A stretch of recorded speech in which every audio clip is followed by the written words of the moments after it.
Queridas audiolectoras y queridos audiolectores, disculpen, este inicio siempre lo hago igual. Me acostumbré y quedó como muletilla para dar inicio a cada capítulo.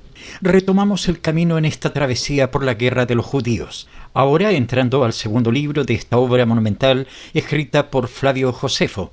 Y si el primer libro nos hablaba de los antecedentes lejanos, de los conflictos que se gestaban siglos antes de que estallara la guerra, este segundo libro ya camina con paso firme hacia la catástrofe. Aquí la tensión no es solo externa, no es solo Roma como amenaza, sino la división interna del propio pueblo. Lo que me conmueve al leerlo nuevamente, como lo hice hace años atrás, entre otros textos históricos y religiosos que marcaron mi formación, es ver cómo Josefo no se queda en la superficie.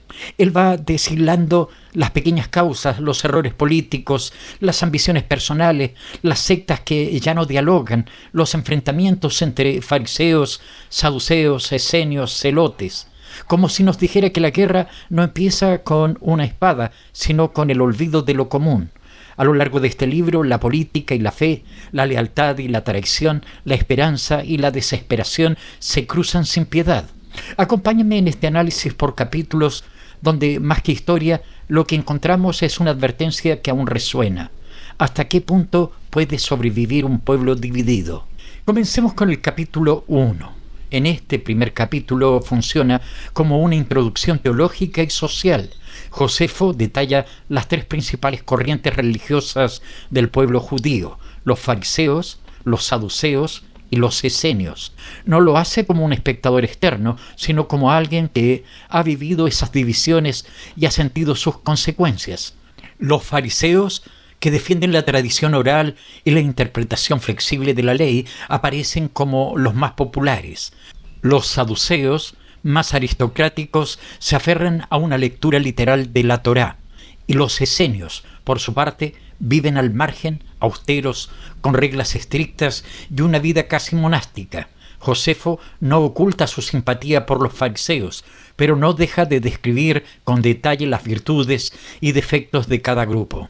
Lo importante aquí no es solo el retrato religioso, sino lo que anuncia. Estas divisiones no se quedan en el ámbito del pensamiento, sino que pronto se transformarán en conflictos reales, políticos, incluso armados. Cada grupo cree tener la verdad, y eso ya es una fragua lista para estallar. Lo que me impacta al releerlo es cómo Josefo no escribe esto como historia lejana, sino como advertencia. Cuando la espiritualidad se convierte en banderazo y la ley se usa como trinchera, el daño no tarda en llegar. ¿No les parece que incluso hoy seguimos cayendo en esas mismas fragmentaciones? El capítulo 2 introduce una cuarta corriente que Josefo diferencia de las anteriores: los celotes, radicales en su lucha por la libertad y absolutamente opuestos al dominio romano. El punto central de este capítulo es la figura de Judas el Galileo, quien lideró una revuelta al ser impuesto el censo romano bajo Quirino. A diferencia de los otros grupos, los celotes no toleran componendas ni diplomacia. Para ellos toda sumisión es traición. Josefo los describe con desdén y temor, advirtiendo que fueron ellos quienes sembraron el espíritu de rebelión que terminaría destruyendo al pueblo. Él no los llama valientes ni patriotas, sino instigadores del desastre. Esta distancia con los celotes, que luego tendrá consecuencias personales, revela la tensión que vive el propio autor. Lo inquietante es que Josefo, aunque los culpa del futuro derrumbe, también muestra que su surgimiento no fue casual. Nace del abuso, del hartazgo, de la sensación de que ya no quedaban opciones. Es ahí donde uno entiende que el fanatismo no siempre surge de ideas extremas, sino de realidades insoportables. Y eso nos obliga a preguntar: ¿qué ocurre cuando los caminos moderados ya no ofrecen respuestas? ¿No es en ese vacío donde crecen los movimientos desesperados? Josefo parece decirnos que sí, y que cuando eso ocurre, el resultado no es resistencia, es ruina. En el capítulo 3 se gira en torno a Arquelao, hijo de Herodes el Grande, y su breve pero caótico gobierno sobre Judea. Josefo lo retrata como un líder incapaz de sostener el equilibrio entre las exigencias del pueblo y la presión de Roma. Apenas sube al poder, se enfrenta a disturbios provocados por expectativas insatisfechas. El pueblo quería un reinado más justo, pero encontró más represión. Josefo describe cómo Arquelao reprime con violencia a quienes reclaman justicia en el templo y cómo esa decisión lo deja marcado desde el inicio. Lo que debería haber sido un periodo de calma se convierte en otro capítulo de sangre. La narración deja ver que Arquelao no solo fracasa por falta de habilidad, sino porque la estructura misma del poder estaba rota. Herodes había dejado un legado de desconfianza y terror, y su hijo, sin el carisma ni la astucia de su padre, queda atrapado entre lo que Roma espera y lo que el pueblo exige. Es una historia de herencias malditas, cuando el poder se transmite como una propiedad sin legitimidad real. Josefo lo cuenta sin dramatismo, pero con la claridad de quien advierte que a veces los imperios caen no por golpes externos, sino por líderes vacíos. ¿Cuántas veces hemos visto eso repetirse, incluso en nuestros tiempos? En el capítulo 4, Josefo nos cuenta cómo Arquelao, incapaz de mantener la paz, es finalmente depuesto por el emperador Augusto y exiliado a Galia. Con su caída, Judea deja de ser gobernada por herederos de Herodes y pasa a estar directamente bajo administración romana. Esto marca un punto de inflexión. Los romanos ya no delegan, ahora gobiernan de forma directa, y eso cambia la relación con el pueblo. La figura del procurador, ese representante imperial que se instala en Jerusalén, es vista como una humillación por muchos. Josefo parece decirnos que Roma ya no necesita intermediarios, solo obediencia. Lo trágico es que esta transición no trae orden ni mejora. Lo que llega es una serie de gobernantes cada vez más insensibles a la cultura y religión del pueblo. Ya no hay pretensión de convivencia, sino de control. La violencia se vuelve más sistemática, más burocrática, y lo peor, la esperanza de autogobierno se desvanece. ¿Cuántas veces ha ocurrido esto en la historia? ¿Cuántas veces se ha llamado paz a una imposición? Josefo lo narra sin necesidad de subrayar el desastre, porque el solo hecho de tener que aceptar a un poder ajeno en lo íntimo ya es señal de sometimiento. En el capítulo 5, el procurador Coponio llega a Judea con autoridad romana total. Josefo cuenta que en apariencia su gobierno no fue de los peores, pero desde su llegada ya hay síntomas de choque cultural. Uno de los eventos más significativos que menciona es una protesta durante la Pascua, en la que miles de judíos se agolpan en el templo y un incidente menor termina con un derramamiento de sangre. Josefo muestra que la tensión entre la costumbre judía y la ocupación romana era como una cuerda tirante que podía romperse por cualquier gesto. Lo doloroso es ver cómo, incluso en las celebraciones más sagradas, la violencia se infiltra. La represión romana no distingue entre fiesta o protesta, responde con castigo, y eso poco a poco va quitando legitimidad al poder romano. El pueblo no se ve reflejado en los gobernantes y los gobernantes solo ven en el pueblo una amenaza. Josefo intenta mantener cierta distancia en su narración, pero se nota que estos incidentes aparentemente menores son los que encienden la mecha. ¿No es así como empiezan muchas guerras? ¿No es el abuso cotidiano el que finalmente estalla? En el capítulo 6 vuelve a aparecer la figura de Judas el Galileo, ya mencionado anteriormente, pero esta vez con más fuerza. Josefo relata cómo, frente al censo romano y la presión fiscal, Judas se alza con un discurso que llama a no reconocer más autoridad que la de Dios. Esta postura radical lo convierte en símbolo de resistencia para muchos. Josefo, fiel a su tono moderado, condena su movimiento, al que culpa de haber sembrado el germen de la destrucción, pero al mismo tiempo describe con claridad el hartazgo que lo originó. Nadie quiere pagar tributo a quien no reconoce como soberano. Este capítulo me deja pensando mucho en la relación entre economía y dignidad. Lo que empieza como un reclamo contra los impuestos se transforma en un cuestionamiento más profundo sobre la legitimidad del poder. Judas no discute la tarifa, discute el derecho mismo de Roma a cobrarla, y eso para el imperio es intolerable. Josefo trata de mostrarnos que la historia no se hace solo en las guerras, sino en las monedas, en los censos, en la manera en que un pueblo se siente o no representado. ¿Y ustedes qué opinan? ¿Hasta dónde llega la paciencia de un pueblo cuando le piden obediencia sin voz? En medio de tanta tensión política, Josefo, en el capítulo 7, se toma un respiro narrativo para hablarnos nuevamente de los esenios, esa comunidad que vivía apartada, con normas estrictas, sin bienes privados, alejados de la ciudad y de los conflictos. Este grupo aparece casi como un contraste silencioso frente al caos. Josefo los admira, su disciplina, su respeto mutuo, su compromiso con la verdad y su vida comunitaria. En un mundo donde el poder se corrompe y la ambición arrasa, los esenios aparecen como una isla de sentido.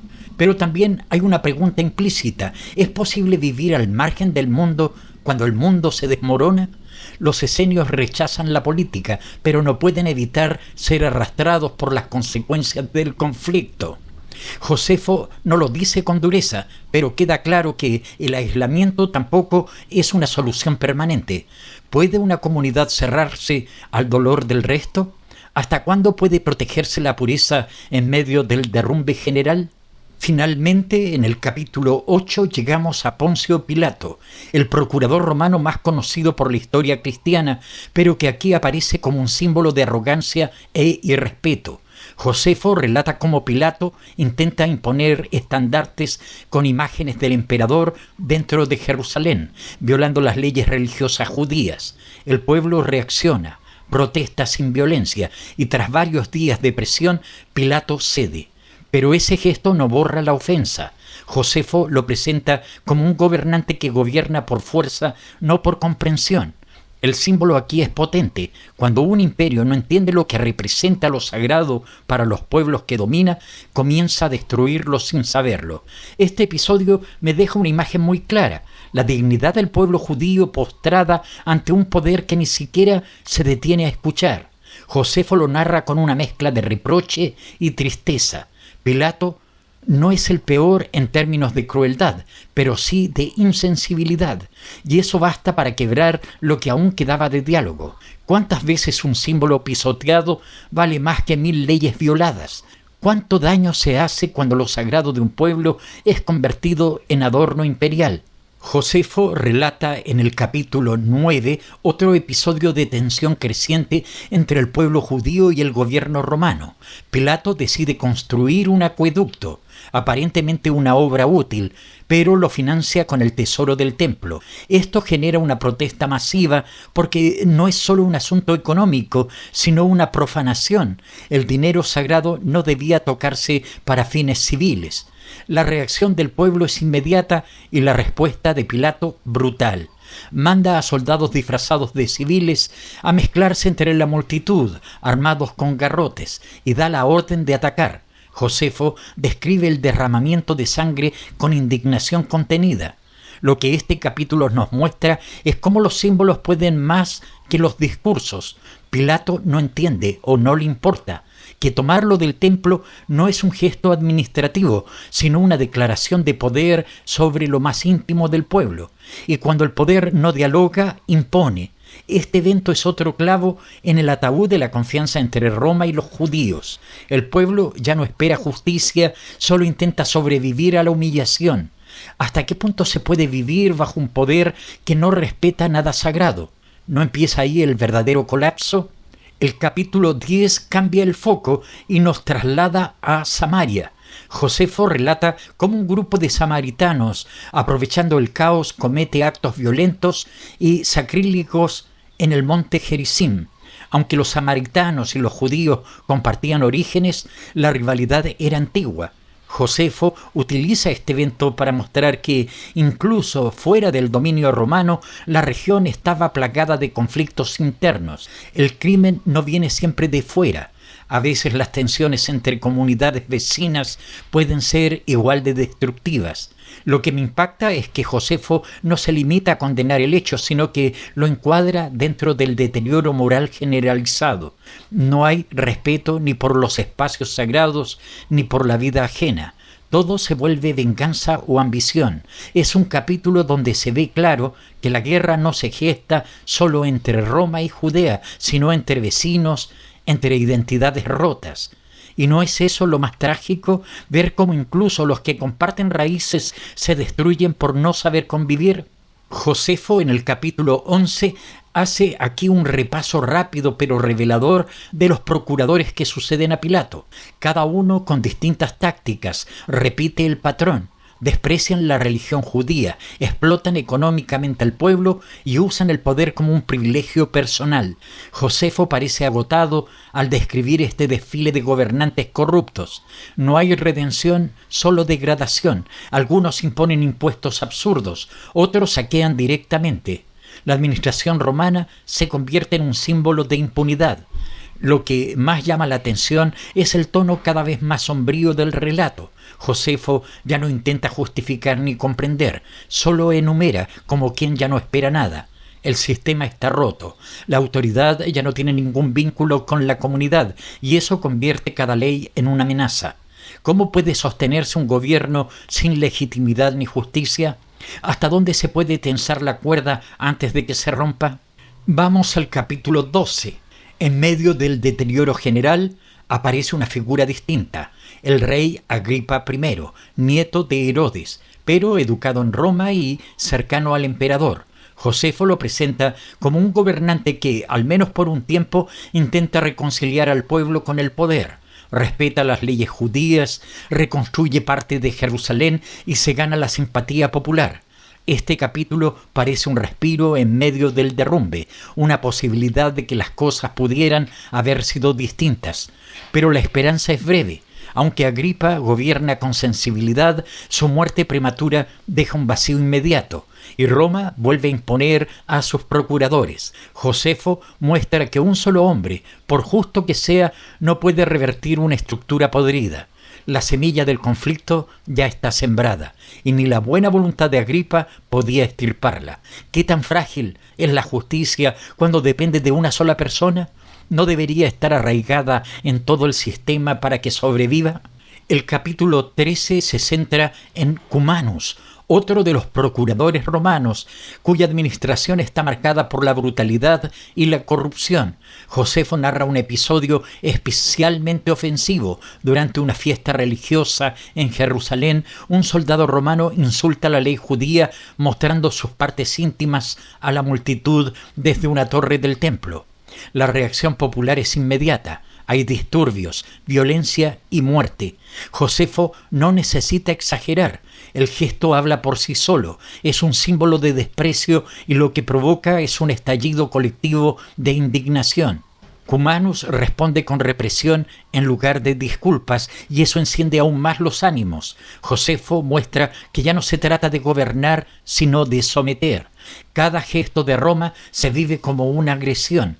Las instituciones romanas pierden toda autoridad moral y el pueblo empieza a ver en la violencia su único recurso. ¿Cuánto aguante puede tener una comunidad que ya no es respetada ni siquiera en sus ritos más sagrados? ¿No es ese el momento donde el grito se convierte en resistencia? En el capítulo 14, Josefo relata el asesinato de un peregrino galileo llamado Esteban a manos de soldados romanos, un hecho que enciende una nueva revuelta, esta vez en Galilea.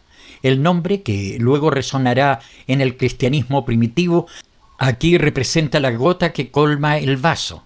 El pueblo de Galilea se levanta y Roma responde con dureza.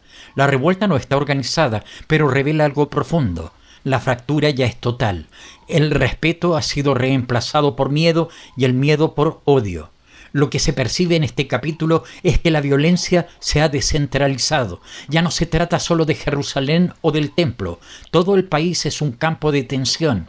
Josefo describe los saqueos, los arrestos masivos y la brutalidad con que Roma trata a los galileos. Es un círculo vicioso. Cuanto más aplastan, más resistencia generan. ¿Qué clase de paz puede fundarse sobre cadáveres? ¿Y cuántos Estebanes más debían morir antes de que alguien comprendiera que gobernar no es lo mismo que oprimir? En el capítulo 15, tras la agitación, Josefo nos presenta a otro personaje clave, Agripa II, hijo del rey anterior, educado en Roma y designado como líder menor con influencia religiosa, pero sin poder real sobre Judea.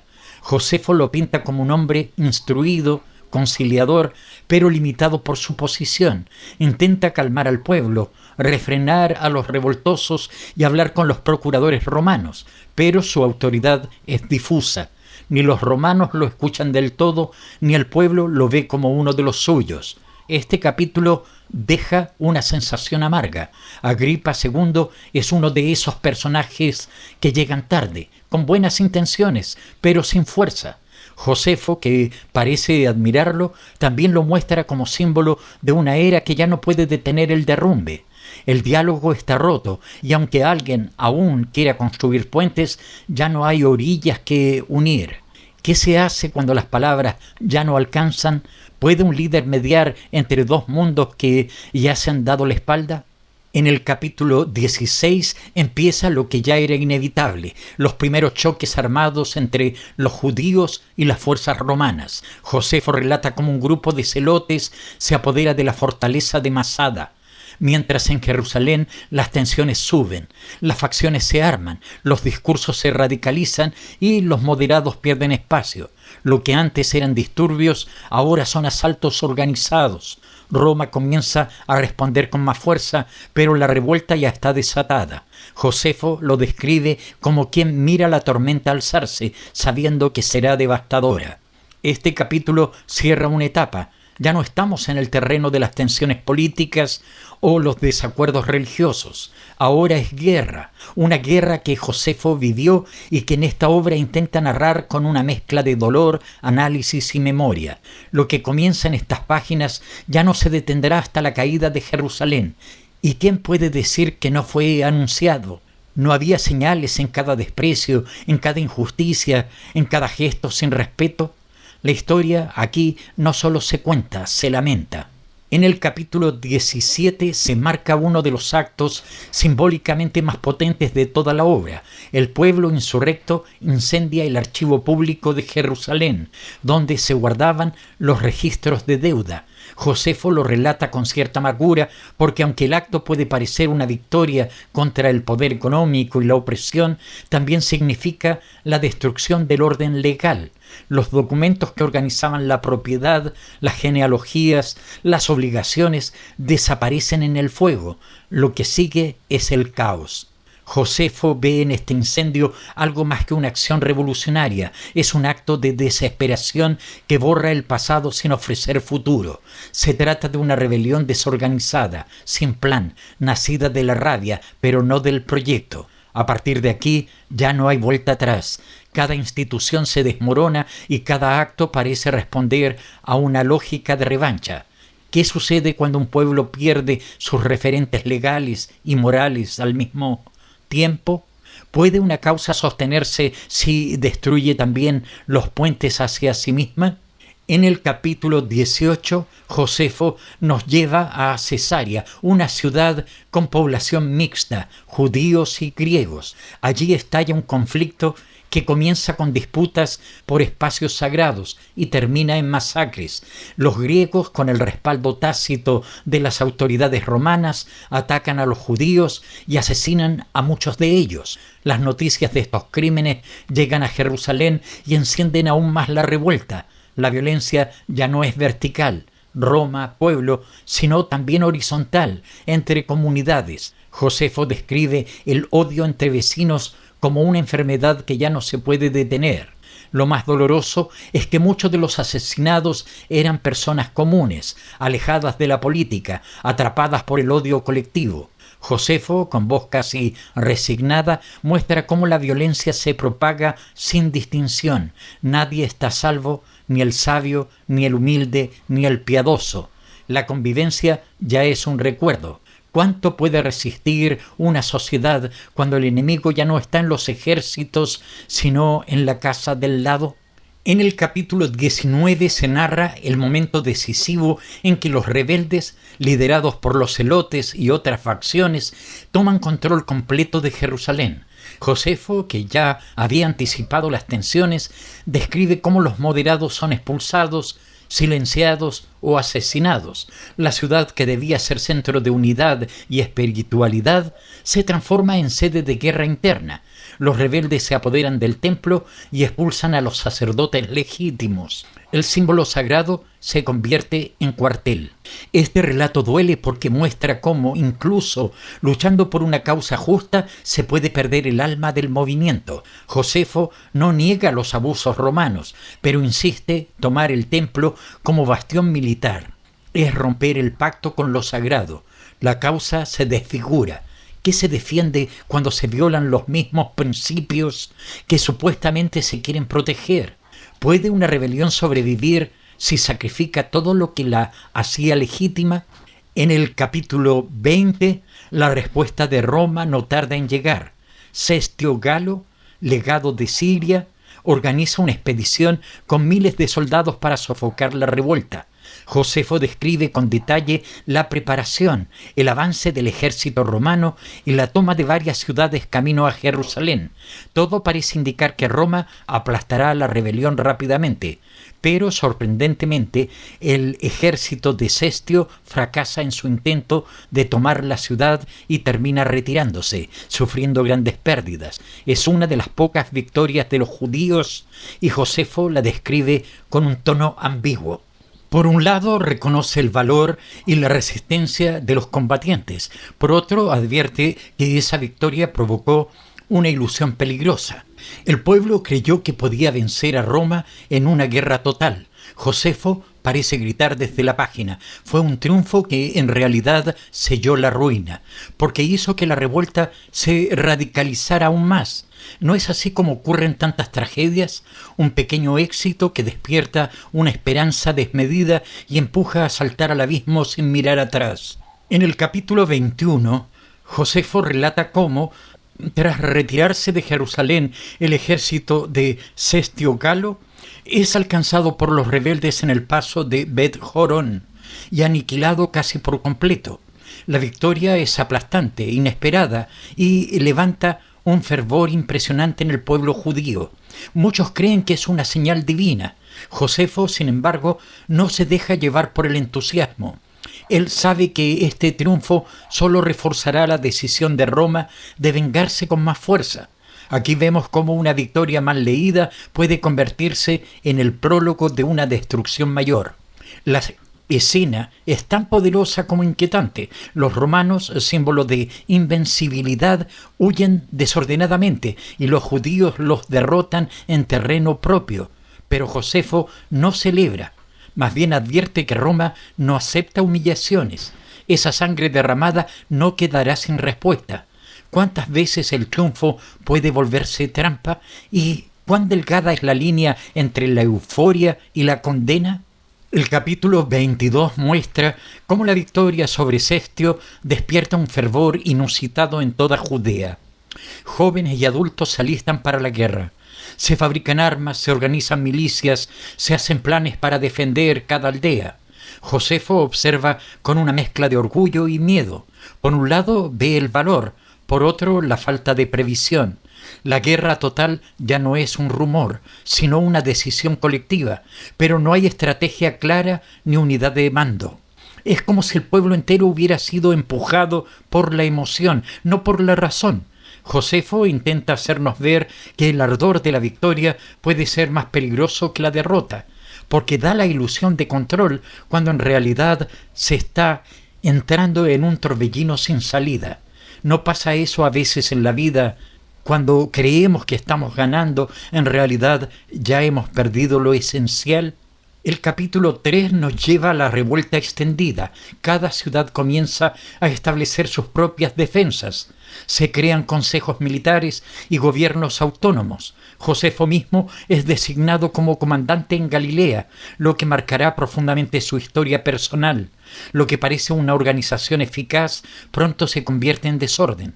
Cada región decide por sí misma, sin coordinación, y los celos, sospechas y divisiones internas florecen. Aquí el relato se vuelve dolorosamente humano. Las ambiciones personales eclipsan el bien común.